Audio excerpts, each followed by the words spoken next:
Hello friends, welcome to M coding. So ഇന്ന് നമ്മൾ നോക്കാൻ പോകുന്നത് റിയാക്ട് ട്യൂട്ടോറിയൽ ആണ്. സോ ഇന്നത്തെ സെക്ഷൻ എന്ന് പറഞ്ഞാൽ നമ്മൾ എങ്ങനെ നമുക്ക് കസ്റ്റം കോമ്പോണന്റ് ക്രിയേറ്റ് ചെയ്യാൻ പറ്റുന്നതാണ് റിയാക്റ്റിലൂടെ. സോ കഴിഞ്ഞ വീഡിയോയിൽ നമ്മൾ നോട്ട് ജെഎസ് ഇൻസ്റ്റാൾ ചെയ്ത് കണ്ടായിരുന്നു. അതുപോലെ തന്നെ എങ്ങനെ നമുക്ക് റിയാക്ട് പ്രോജക്റ്റ് ക്രിയേറ്റ് ചെയ്യാം, അത് കഴിഞ്ഞ വീഡിയോയിൽ ചെയ്തിട്ടുണ്ടായിരുന്നു. അപ്പോൾ ഇനി നമ്മൾ നോക്കാൻ പോകുന്നത് എങ്ങനെ നമുക്കൊരു കസ്റ്റം കോമ്പോണന്റ് ക്രിയേറ്റ് ചെയ്യാൻ പോകുന്നത്. സോ ഇതാണ് റിയാക്ടിന്റെ മെയിൻ സ്ട്രക്ചർ എന്ന് പറഞ്ഞാൽ പ്രോജക്ട് സ്ട്രക്ചർ എന്ന് പറയുന്നത്. അപ്പൊ നമ്മളിവിടെ അറിയാം, നമുക്കിവിടെ index dot H T M L ആകെ ഒരു ഒറ്റ എച്ച് ടി എം എൽ ഫയലേ ഉള്ളൂ, index dot H T M L. ബാക്കിയെല്ലാം നമ്മൾ ജാവാ സ്ക്രിപ്റ്റിലൂടെയാണ് നമ്മൾ H T M L code എഴുതാൻ പോകുന്നത്. അതിനെയാണ് നമ്മൾ വെർച്വൽ ഡോം എന്ന് പറയുന്നത്. സോ റിയാക്ട് എന്ന് പറയുന്നത് വെർച്വൽ ഡോം പോലെ തന്നെയാണ്. അപ്പൊ അതിനകത്ത് നമ്മൾ ഇവിടെ എന്താ ചെയ്യുന്ന പറഞ്ഞാൽ, ഇവിടെ index dot H T M L കഴിഞ്ഞിട്ട് നമ്മൾ ആപ്പ് ഡോട്ട് ജെ എസ് എന്ന് പറഞ്ഞൊരു സാധനമുണ്ട്. ഓക്കെ, ഈ ആപ്പ് ഡോട്ട് ജെ എസ് എന്ന് പറയുന്നത് ആക്ച്വലി മെയിൻ കോമ്പോണന്റ് ആണ്. ഈ മെയിൻ കോമ്പോണന്റിൽ നമ്മൾ എന്ത് ചെയ്യും, നമ്മളിവിടെ ഇൻഡെക്സ് ഡോട്ട് ജെ എസിനകത്ത് ഈ ആപ്പ് കോമ്പോണന്റ് നമ്മളിവിടെ യൂസ് ചെയ്യും.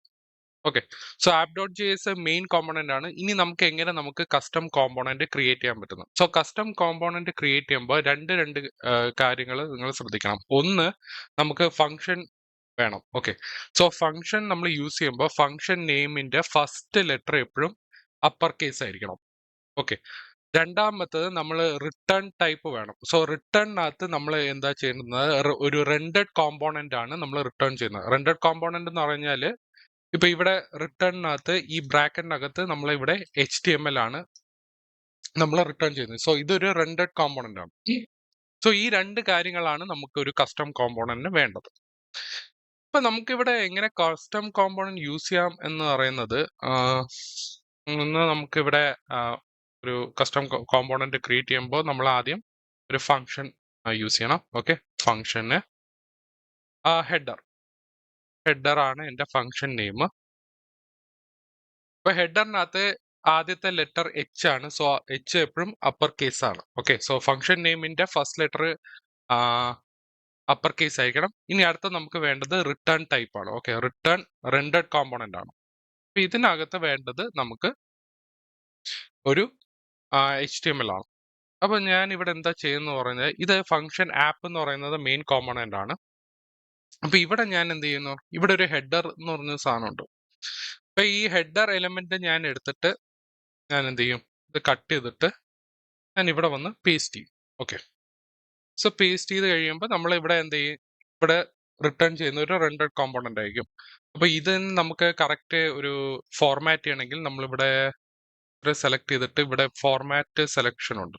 അതായത് നമ്മുടെ കോഡ് ഒന്ന് ഒരു ബ്യൂട്ടിഫൈ ചെയ്യാൻ വേണ്ടിയുള്ളൊരു മെത്തേഡാണ്, ഫോർമാറ്റ് ആണ് അത്.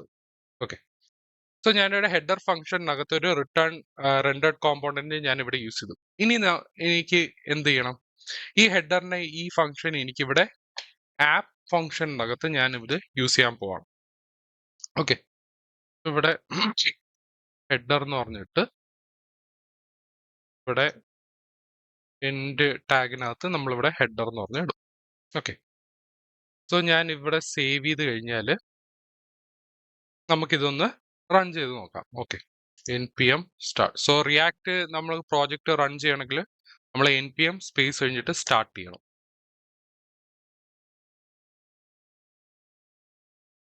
സ്റ്റാർട്ട് കൊടുക്കുമ്പോൾ കുറച്ച് ടൈം എടുക്കും.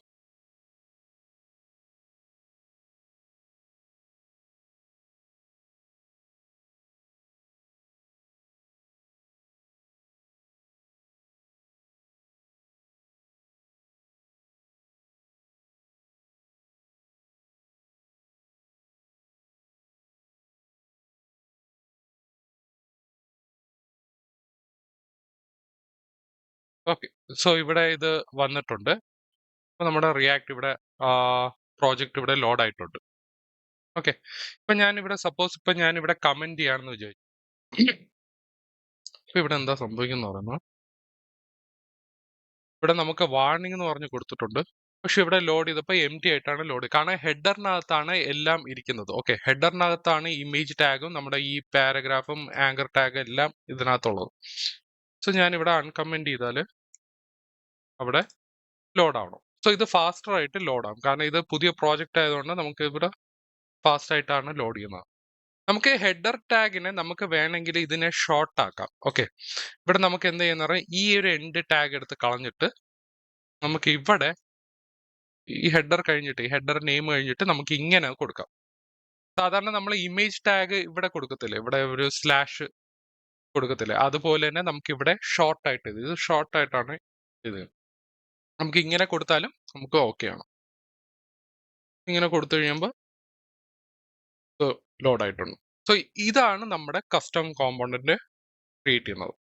ഇനി നിങ്ങൾക്ക് ഈ കസ്റ്റം കോമ്പോണന്റ് വേണമെങ്കിൽ നിങ്ങൾക്ക് പുതിയൊരു JS, ഇപ്പൊ app.js ആണ് ഇവിടെ, അല്ലെങ്കിൽ നിങ്ങൾക്ക് പുതിയൊരു JS ക്രിയേറ്റ് ചെയ്ത് header ഡോട്ട് JSനകത്ത് ഈ ഒരു ഫംഗ്ഷൻ നിങ്ങൾക്ക് അവിടെ കൊണ്ടുവരാം. ഓക്കെ, അവിടെ കൊണ്ടുവന്നതിന് ശേഷം പുതിയ ഫയലിൽ നിങ്ങൾ അത് ചെയ്യുമ്പോൾ ഇത്രയും നമ്മൾ ഫംഗ്ഷൻ നെയിം വേണം, റിട്ടേൺ വേണം. ഓക്കെ, ഇതെല്ലാം കഴിഞ്ഞിട്ട് നമ്മളിവിടെ എക്സ്പോർട്ട് ഡീഫോൾട്ട് എന്ന് പറഞ്ഞൊരു സംഭവം ഉണ്ട്. ഓക്കെ, എക്സ്പോർട്ട് ഡീഫോൾട്ട് ഇപ്പൊ സപ്പോസ് ഇപ്പോൾ ഞാൻ app.jsന്റെ കേസ് എടുക്കാം. ഓക്കെ, ഈ app.js നമുക്ക് ഇവിടെ index.jsൽ നമ്മളിവിടെ ആപ്പിന്റെ ഹെഡർ നമ്മളിവിടെ അല്ല ആപ്പിന്റെ കോമ്പണന്റ് നമ്മളിവിടെ യൂസ് ചെയ്തു. പക്ഷെ ഇവിടെ നമുക്ക് വേറൊരു കോമ്പണന്റില് നമ്മളിവിടെ യൂസ് ചെയ്യുമ്പോൾ നമ്മൾ എക്സ്പോർട്ട് ഡീഫോൾട്ട് ആപ്പ് എന്ന് പറഞ്ഞു കൊടുക്കണം. കാരണം നമ്മൾ ഇത് എക്സ്പോർട്ട് ചെയ്യണം. എക്സ്പോർട്ട് ചെയ്യുമ്പോൾ അപ്പൊ വേറെ കോമ്പണന്റിന് അതിനെ റീയൂസ് ചെയ്യാൻ പറ്റും. ഓക്കെ, സോ ഈ ഒരു ആപ്പ് കോമ്പണന്റ് എന്ന് പറഞ്ഞാൽ ആക്ച്വലി എന്ന് പറയുന്നത് റീയൂസബിൾ കോമ്പണന്റ് ആണ്. അതുപോലെ നമുക്ക് ഈ ഹെഡർ ഫംഗ്ഷന് നമുക്ക് ഇതിനെ എന്ത് ചെയ്യാം, നമുക്കിത് വേറെ കോമ്പോണൻസിൽ ഇത് റീയൂസ് ചെയ്യാം. സോ അതുകൊണ്ടാണ് റിയാക്ടിന്റെ ഫസ്റ്റ് ബെനിഫിറ്റ് എന്ന് പറയുന്നത് നമുക്ക് കോമ്പോണൻസ് റീയൂസ് ചെയ്യാൻ പറ്റും. സോ കോമ്പോണൻസ് റീയൂസ് ചെയ്യുമ്പോൾ ഉള്ള ഒരു ഗുണം എന്ന് പറഞ്ഞാൽ വെബ്സൈറ്റിന്റെ പെർഫോമൻസ് വളരെ ഫാസ്റ്റർ ആയിരിക്കും, ഭയങ്കര ബെറ്റർ ആയിരിക്കും. അതാണ് റിയാക്ടിന്റെ ഒരു ബെനിഫിറ്റ് എന്ന് പറയുന്നത്.